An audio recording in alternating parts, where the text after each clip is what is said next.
जय Hind all of you.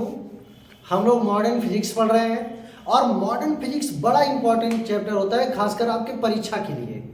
और modern physics को बच्चों को समझने में जो बच्चे पढ़ने वाले होते हैं वे ही बहुत कम मात्रा में समझ पाते हैं। तो हम आपको बड़ी ही आसान वे में पढ़ाने वाले हैं और आज के बाद आपको फिर दोबारा ये टॉपिक पढ़ना नहीं पड़ेगा। कृपया ध्यान से इस टॉपिक को देखें और लास्ट तक देखें, क्योंकि इसके बाद वाला हम लोगों का जो टॉपिक होगा वो इसी पर आधारित होगा, तो इसलिए इसको आपको पढ़ना है। तो चलिए देखते हैं। हम लोग नाभिकीय एनर्जी है और नाभिकीय एनर्जी में हम लोग ये पढ़ने वाले युग्म उत्पादन और युग्म विनाश। तो युग्म उत्पादन क्या होता है, ये सबसे बड़ी बात होती है कि भाई युग्म क्या होता है। युग्म मतलब ये प्रकार से जोड़े की बात कर लीजिए। युग्म उत्पादन यानी युग्म का उत्पादन कैसे हो रहा, युग्म विनाश मतलब युग्म का विनाश कैसे हो रहा है। तो आइए सबसे पहले हम लोग कवर करते हैं युग्म उत्पादन का। तो यहां से युग्म उत्पादन, युग्म उत्पादन। तो युग्म उत्पादन क्या होता है, देखिए जब कभी भी उच्च ऊर्जावान, ठीक है, जब कभी भी उच्च ऊर्जावान गामा फोटान किसी भारी नाभिक पर आकर के गिरता है, मतलब ये कह लीजिए जब उच्च ऊर्जावान गामा फोटान, उच्च ऊर्जावान गामा फोटान किसी भारी परमाणु पर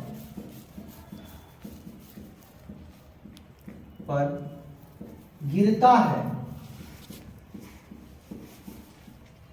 भारी परमाणु पर गिरता है, तब फोटान नाभिक के द्वारा अवशोषित कर लिया जाता है, अवशोषित कर लिया जाता है।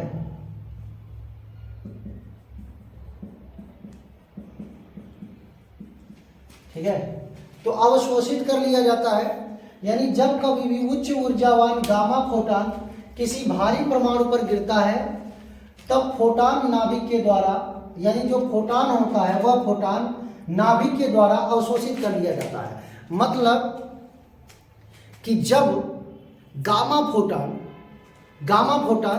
यानी Hν उच्च ऊर्जावान जब किसी परमाणु पर गिरा, ऐसे परमाणु पर जो भारी हो, तो उसके नाभिक द्वारा गामा फोटान को अवशोषित कर लिया जाता है। मतलब गामा फोटान नाभिक से अवशोषित हो जाता है, मतलब गामा फोटान नाभिक में जाकर के एकदम मिल जाता है। तो जब गामा फोटान नाभिक में जाता है तो वहां से कुछ घटनाएं होती हैं, अवशोषित कर लिया जाता है तब, यानी नाभिक द्वारा अवशोषित कर लिया जाता है, फोटान नाभिक के द्वारा अवशोषित कर लिया जाता है, तब परमाणु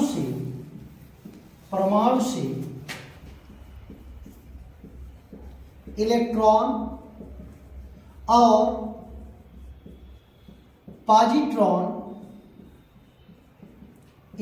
और पॉजिट्रॉन उत्सर्जित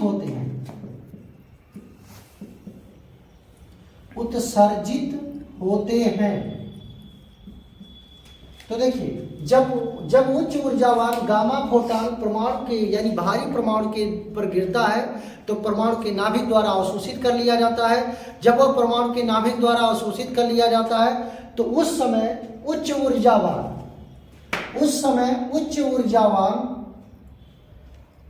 यानी जो है उस समय जब परमाणु से इलेक्ट्रॉन और पॉजिट्रॉन क्या होते हैं, उत्सर्जित हो जाते हैं। उच्च ऊर्जावान फोटान जब गिरता है तो वहां से जब नाभिक द्वारा फोटान अवशोषित कर लिया गया तो उस समय क्या होता है, इलेक्ट्रॉन और पॉजिट्रॉन उत्सर्जित हो जाते हैं। यानी Hν जब फोटान होता है, Hν जब किसी नाभिक पर आकर के गिरा यानी परमाणु पर आकर के गिरा तो वहां से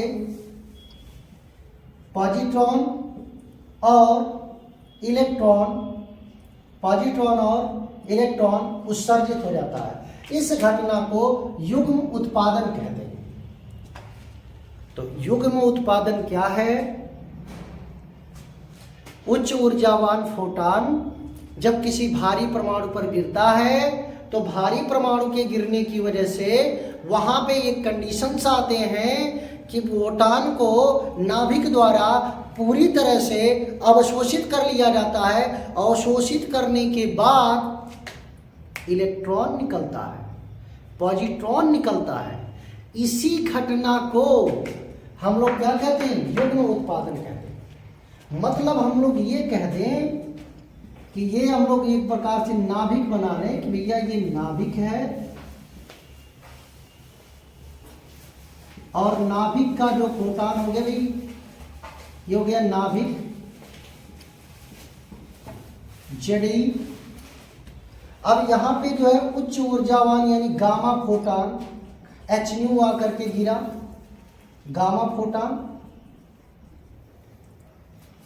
उच्च ऊर्जावान फोटॉन आकर के गिरा। तो यहां पे दो घटनाएं हुई। दो घटनाएं कौन कौन सी हुई? यहां से एक पॉजिट्रॉन उत्सर्जित हुआ और एक इलेक्ट्रॉन, एक जो है इलेक्ट्रॉन उत्सर्जित हुआ। तो एक पॉजिट्रॉन उत्सर्जित होता है और एक क्या होता है? इलेक्ट्रॉन उत्सर्जित होता है। यानी उच्च ऊर्जावान गामा प्रोटॉन नाभिक पर पड़ा, हो गया नाभिक द्वारा अवशोषित कर लिया जाता है, नाभिक, ठीक है। तो जब ये नाभिक द्वारा अवशोषित कर लिया गया तो उस घटना में आपको यहां से मिलेगा कि एक इलेक्ट्रॉन उत्सर्जित हो जा रहा है, ये इलेक्ट्रॉन है बबुआ, एक इलेक्ट्रॉन उत्सर्जित हो जा रहा है और एक उत्सर्जित हो रहा है पॉजिट्रॉन। मतलब इस घटना को हम लोग क्या कहते हैं? युग्म उत्पादन। अब सुन लीजिए, आइंस्टीन की थ्योरी, यहां पे आइंस्टीन की थ्योरी भी आती है। आइंस्टीन कहते हैं कि देखो परमाणु में इलेक्ट्रॉन यानी इलेक्ट्रॉन पॉजिट्रॉन, मान लीजिए परमाणु की कक्षाएं स्थित होती हैं, यानी परमाणु में जो नाभिक के चारों तरफ इलेक्ट्रॉनों की कक्षाएं होती हैं वो स्थिर होती हैं, अलग अलग कक्षाएं होती हैं, अलग अलग कक्षाओं में अपनी अलग अलग स्थिति ऊर्जा होती है। तो सबसे पहले ये बात होती है कि अलग अलग कक्षाओं की अलग अलग ऊर्जा होती है। तो इलेक्ट्रॉन और पॉजिट्रॉन जब नाभिक में उपस्थित होते हैं, नाभिक में उपस्थित होते हैं, मतलब नाभिक की बात नहीं कर रहे हैं, परमाणु में जब उपस्थित होते हैं तो उस समय वो विरामावस्था में होते हैं। तो जब विरामावस्था में होते हैं तो उनका द्रव्यमान होता है। यानी आइंस्टाइन के अनुसार, आइंस्टीन के अनुसार, आइंस्टीन के अनुसार यदि द्रव्यमान विरामावस्था में है, यदि कण विरामावस्था में, ऐसे कह लीजिए, यदि कण विरामावस्था में है, विरामावस्था में है, तब उसका द्रव्यमान विराम द्रव्यमान होता है। विराम द्रव्यमान होता है। कैसा द्रव्यमान होता है? विराम द्रव्यमान होता है। यानी हम ये कह सकते हैं कि आइंस्टीन के अनुसार यदि कोई कण विराम अवस्था में है तब उसका द्रव्यमान भी क्या होगा? विराम द्रव्यमान होगा। तो विराम द्रव्यमान मतलब ऊर्जा, यानी विराम एनर्जी क्या हो जाएगी? तो एनर्जी हो जाएगी डेल्टा ई बराबर M not C square. Einstein की ऊर्जा यानी डेल्टा ई बराबर एम सी स्क्वायर। तो एम सी स्क्वायर का मतलब क्या हो गया? जैसे एम नॉट है तो एम नॉट क्या हो गया? तो एम नॉट हो गया भैया विराम द्रव्यमान। विराम द्रव्यमान यानी कण विराम है, विराम अवस्था में है तो उसका विराम द्रव्यमान होगा और विराम द्रव्यमान से विराम एनर्जी भी होगी। अब किसकी विराम की बात हो रही? जो इलेक्ट्रॉन और पॉजिट्रॉन परमाणु में उपस्थित होते हैं उनके विराम एनर्जी की बात हो रही। तो हम मान लेते हैं कि जो इलेक्ट्रॉन है, एक इलेक्ट्रॉन की विराम एनर्जी, विराम ऊर्जा की अगर बात करें तो वहां से डेल्टा ई बराबर हो जाएगा एम नॉट। तो इलेक्ट्रॉन का विराम द्रव्यमान 9.1 गुणे 10⁻31 kg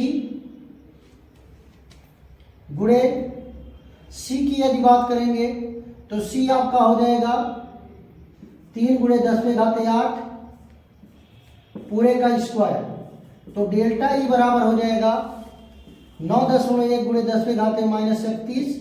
ये हो जाएगा 3 त्रिक का 9 गुणे 10 में घाते 8 दूना 16। तो अब यहाँ से 9 से गुणा कर दीजिए। तो 9 एकम 9 सर नहीं आ रहा। 9 9 81। चलिए ठीक है, यहाँ पे नीचे नहीं दिख रहा होगा तो आप पहले इसका स्क्रीनशॉट लीजिए, मैं इधर फिर से मिटा दूंगा, उसके बाद जो है आगे बढ़ते हैं। ठीक है, अब यहाँ से हम लोग अब आगे बढ़ते हैं। देखिए डेल्टा E बराबर, अब गुणा करेंगे 9 एकम 9 9 9 81। तो अब यहाँ पे हो जाएगा एक अंक पे दशमलव है, तो अब यहाँ पे आपका बढ़ जाएगा भैया 10 में घाते -31 प्लस 16। ठीक है, तो अब डेल्टा E बराबर हो जाएगा आपका, अब ये हो जाएगा 8.19 गुणे 10 में घाते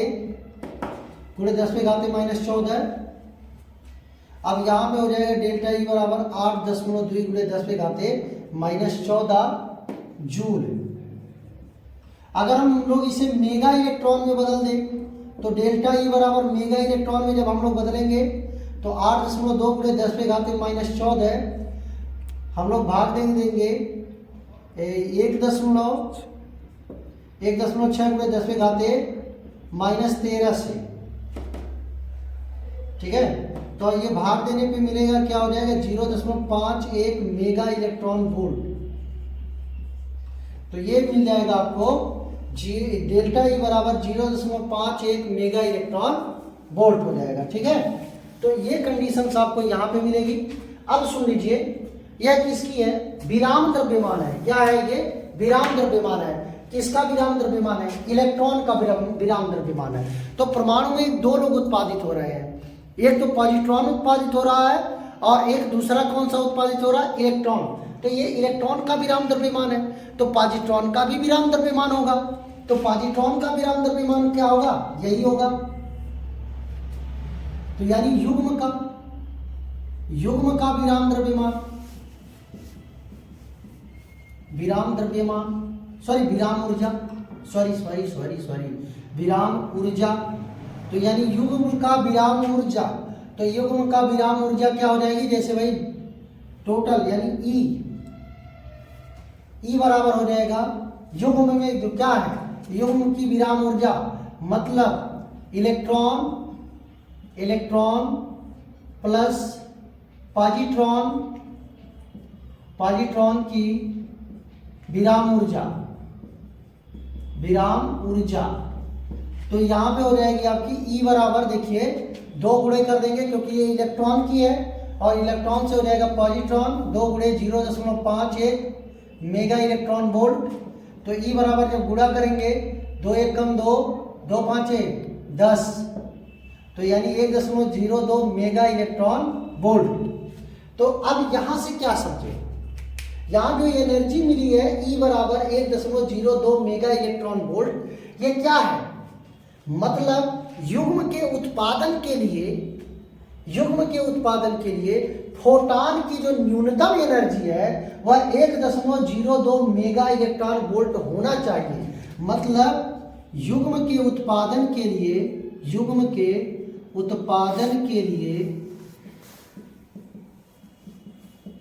फोटॉन की न्यूनतम ऊर्जा 1.02 मेगा इलेक्ट्रॉन वोल्ट होनी चाहिए। ठीक है, यानी युग्म के उत्पादन के लिए फोटॉन की न्यूनतम ऊर्जा जो होगी 1.02 मेगा इलेक्ट्रॉन वोल्ट होनी चाहिए। तो ये आपका हो गया युग्म उत्पादन। अब इसके बाद हम लोग पढ़ने वाले हैं युग्म विनाश। ठीक है, तो आप इसका स्क्रीनशॉट लीजिए जल्दी से। ठीक है, तो अब हम लोग युग्म उत्पादन पढ़ चुके हैं, अब हम लोग पढ़ने वाले हैं युग्म विनाश।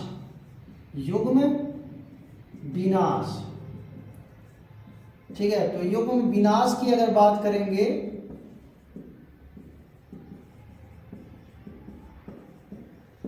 तो अब हम लोग बात करते हैं युग्म विनाश की।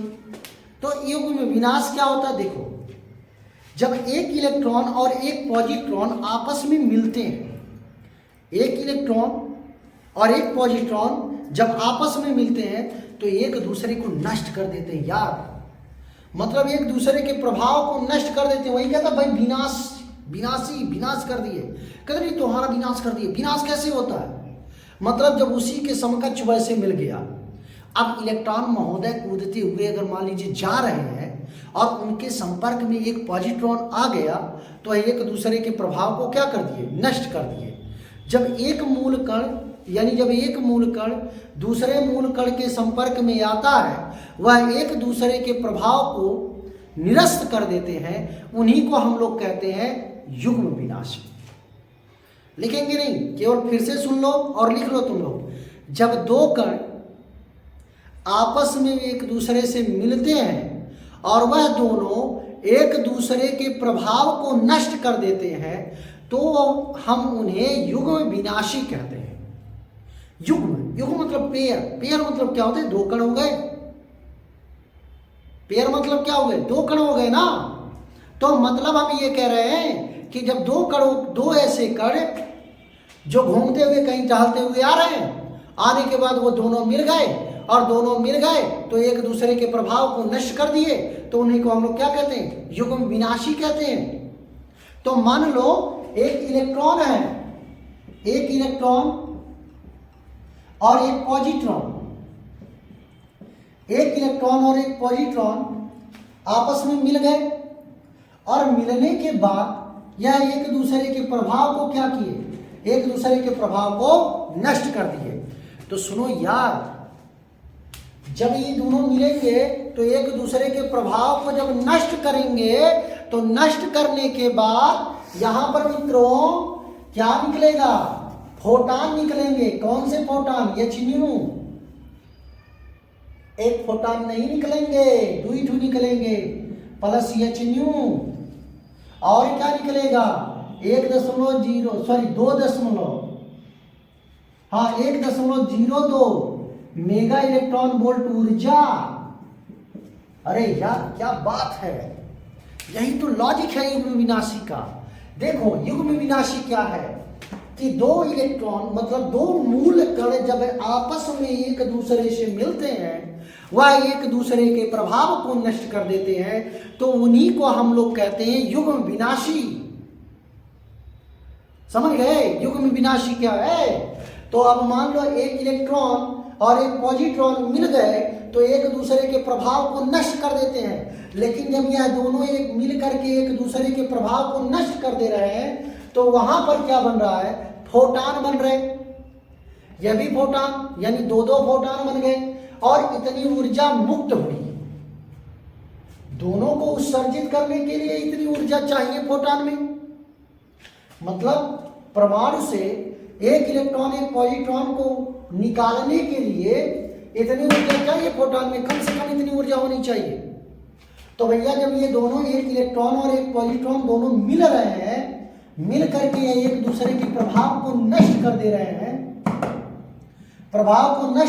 हैं, तो नष्ट करने के साथ साथ उत्पन्न क्या हो रहा है? फोटान उत्पन्न हो रहे हैं। कितने फोटान उत्पन्न हो रहे हैं? 2 फोटान उत्पन्न हो रहे हैं और इतनी एनर्जी उत्पन्न हो रही है।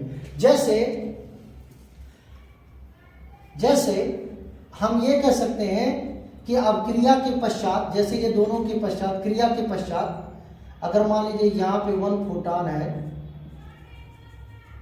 ये जो एक पॉजिट्रॉन है, फोटान बोल दिए, और यहाँ पे जो है एक इलेक्ट्रॉन की बात कर लीजिए, ये दोनों अब क्रिया के पहले,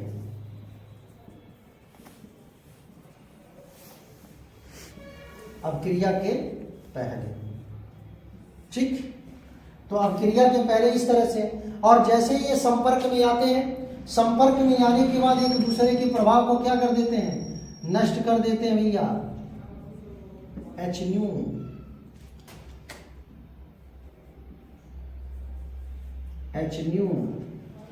ठीक है, Hnu। तो अब यहां पे क्या हो गया? ये हो गया गामा फोटान, और गामा फोटॉन उच्च ऊर्जा वाला, और ये बनने के साथ साथ एनर्जी रिलीज होती है। कितनी एनर्जी रिलीज हो रही है? 1.02 मेगा इलेक्ट्रॉन वोल्ट की ऊर्जा भी उत्पन्न हो रही है। ठीक है, तो ये भैया इतना आ गया। मतलब ये क्या कहते हैं, अब क्रिया के पहले नहीं कहेंगे, हम लोग कहेंगे संयोग के पहले। संयोग के पहले, और इसे क्या कहेंगे? संयोग के पश्चात। संयोग के पश्चात, बाद में। पश्चात मतलब बाद, संयोग मतलब होता है मिलन। ठीक है, तो संयोग के पहले और ये हो गया संयोग के पश्चात। ये फोटॉन बनेंगे, दो फोटॉन बनेंगे और इतनी एनर्जी भी निकलेगी। ये होता है युग्म विनाशी। इसके बाद हम लोग पढ़ने वाले हैं, बहुत ही लॉजिकल टॉपिक है, बाइंडिंग एनर्जी, बंधन ऊर्जा की। तो तैयार रहिएगा, नेक्स्ट वीडियो में हम लेकर के आ रहे हैं बंधन ऊर्जा, जो कि बहुत ही प्यारा टॉपिक है। आप सच में बता रहे हैं, अगर आप उसे पढ़ेंगे तो आपको बंधन ऊर्जा पढ़ने की कोई भी जरूरत नहीं पड़ेगी, क्योंकि है तो बहुत ही लॉजिकल बंधन ऊर्जा। तो ठीक है, धन्यवाद, आज के लिए इतना ही। और आप हमारे चैनल को लाइक, सब्सक्राइब, कमेंट जरूर करें और ग्रुप्स, अलग कई ग्रुपों में आप शेयर भी करें। धन्यवाद।